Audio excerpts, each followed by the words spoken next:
My ఆహా ఆమని. ఇవాళ మా ఇంట్లో సండే రెసిపీస్ ఏంటో రండి చేసేద్దాం. స్టార్ట్. అపోలో ఫిష్ చేసింది మా మమ్మీ ఈరోజు.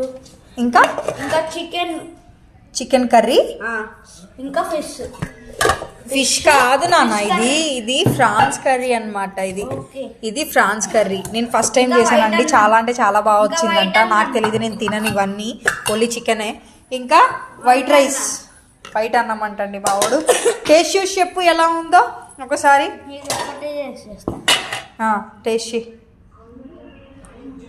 ఎంత ఇష్టం అంటే మావాడికి అపోలో ఫిష్ అంటే. ఎలా ఉందిరా? బాగా చేసానా? బాగుందా? ఇంకా చికెన్ కూడా టేస్ట్ చేయి కొంచెం. పై నుంచి తీసుకో, సైడ్కి తిని. Boy friends.